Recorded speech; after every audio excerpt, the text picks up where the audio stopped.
Hello everyone, आपका teacher helping hand channel में स्वागत है। आज मैं आप लोगों के साथ कक्षा 3 की शिक्षक डायरी शेयर कर रही हूं, जो ये हमारे 15वें सप्ताह की है। और अदर दिनों की शिक्षक डायरी मेरे चैनल पर अपलोड है। अगर अभी तक आपने नहीं लिखा है तो आप देख करके लिख लें। ये शनिवार की शिक्षक डायरी है, तो यहाँ मैंने लिखा है दिन शनिवार है 16/10/21। इस तरह से आप लिख लें। अब विषय में है हिंदी विषय। हिंदी विषय के अंतर्गत है सहज भाग 1 में कहानी है 2 चींटियाँ और कविता है बादल किसके काका, जिसका लर्निंग आउटकम मैंने लिखा है कि बच्चे कविता को सुना लेते हैं। नेक्स्ट है एसआर गतिविधि। एसआर गतिविधि मीन्स स्कूल रेडीनेस गतिविधि। इसके अंतर्गत अगर आप गतिविधि का नाम लिखना चाहते हैं, किसी भी गतिविधि का जो आप अपनी कक्षा में करा रहे हैं, तो आप यहाँ पर नाम लिख दें। मैं एसआर गतिविधि इसलिए लिखती हूँ कि जो भी शिक्षक साथी को अलग अलग गतिविधियाँ करा रहे हैं तो एसआर गतिविधि लिख लेंगे तो कोई दिक्कत नहीं है। नेक्स्ट है गणित में 1 अंक का जोड़, जिसका लर्निंग आउटकम मैंने लिखा है कि बच्चे 1 अंक के जोड़ को हल कर लेते हैं। नेक्स्ट है देखिए, जो हमारे कक्षा का संचालन है वहाँ पर मैंने लिखा है कि बच्चों को दिया गया गृह कार्य देखा जाएगा। सहज भाग 1 से कहानी 2 चींटियाँ पढ़ाया जाएगा। जो सहज भाग 1 है अभी मैं उस पर कार्य कर रही हूँ अपनी कक्षा में।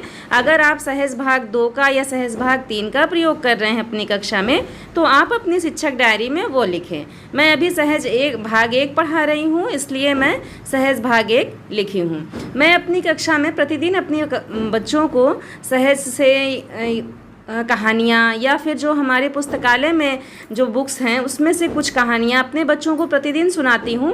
जो बच्चे हमारे स्तर 1 के हैं अभी वो स्वयं से कहानी नहीं पढ़ सकते हैं, रीड अलॉन्ग ऐप पर उन लोगों को अभ्यास करवा रही हूँ पढ़ने के लिए। लेकिन जब तक बच्चे मात्राओं का सही से बच्चों को ज्ञान नहीं हो जाएगा, बच्चे अच्छे से पढ़ नहीं पाएंगे।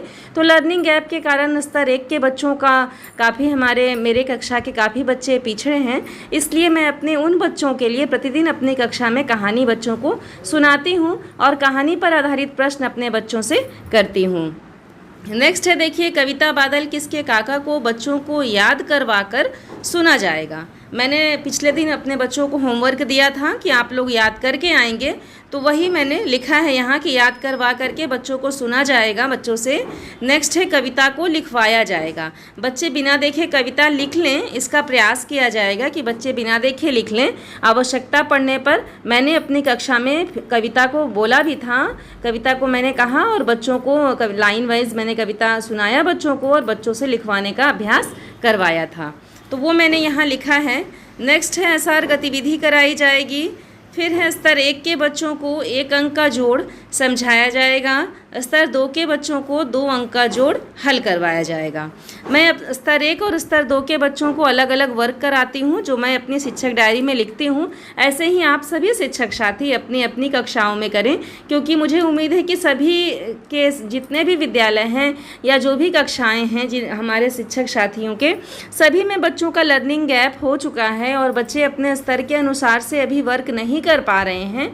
और जिसका एक यह भी कारण है कि बच्चे प्रतिदिन स्कूल नहीं आ रहे हैं। अगर प्रतिदिन बच्चे स्कूल आएँ तो लर्निंग गैप भरने में काफ़ी कम समय लगेगा, लेकिन यही कारण हो जा रहा है कि प्रतिदिन हमारे बच्चे विद्यालय नहीं आते हैं।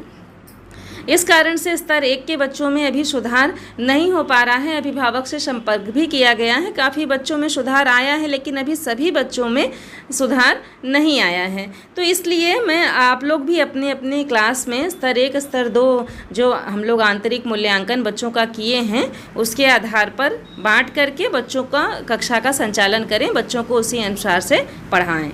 नेक्स्ट है देखिए, गृह कार्य दिया जाएगा। अब गृह कार्य दिया जाएगा, मैं यहाँ सिर्फ इसलिए इतना लिख देती हूँ कि स्तर 1 और स्तर 2 दोनों के को अलग अलग बच्चों को, जो भी स्तर 1 के बच्चे हैं उनको अलग गृह कार्य देना होता है, स्तर 2 के बच्चों को अलग गृह कार्य देना होता है। हिंदी विषय का अलग गृह कार्य होता है, गणित विषय का अलग होता है, इंग्लिश विषय में भी हम लोग कुछ ना कुछ गृह कार्य अपने बच्चों को प्रतिदिन ज़रूर से देते हैं। तो सभी का स्पेस यहाँ नहीं बचता है, इसलिए आप अपनी शिक्षक डायरी में बस ऐसे ही लिख दें गृह कार्य दिया जाएगा, और अगर स्पेस हो तो आप लिखें, और नहीं तो बच्चों की कॉपी में प्रतिदिन डेट वाइज डाल करके स्तर 1 और स्तर 2 के बच्चों को आप अलग अलग कार्य दें, जिस तरह से मैं भी अपनी कक्षा में करती हूँ। तो वही मैंने यहाँ लिखा है। मैं आप लोगों को डिस्क्राइब से बता देती हूँ ताकि कोई भी कन्फ्यूज़न मेरे शिक्षक साथियों को ना हो। नेक्स्ट है देखिए क्रियान्वयन के पश्चात शिक्षक का स्व आकलन। तो यहाँ मैंने लिखा है कि आज कक्षा में बच्चों की संख्या कम होने के कारण शिक्षण योजना अनुसार से नहीं हो पाया। अगले दिन शेष कार्य कराया जाएगा। मेरी कक्षा में कम बच्चे आए थे जिस कारण से जो भी मैंने अपनी योजना बनाई थी उसका पूरा सफल संचालन मैं नहीं कर पाई अपनी कक्षा में, इसीलिए मैंने ये लिखा है। अगर आप अपनी कक्षा में अपनी योजना अनुसार संचालन कर रहे हैं तो आप उस हिसाब से अपना आकलन लिख लें। तो ये मैंने आप लोगों के साथ कक्षा 3 के शनिवार के शिक्षक डायरी को शेयर किया। अगर आप लोगों के लिए मेरा वीडियो हेल्पफुल हो तो आप कमेंट सेक्शन में ज़रूर लिखें। अपने सभी शिक्षक साथियों के साथ मेरे वीडियो को, मेरे चैनल को शेयर करें। Thank you.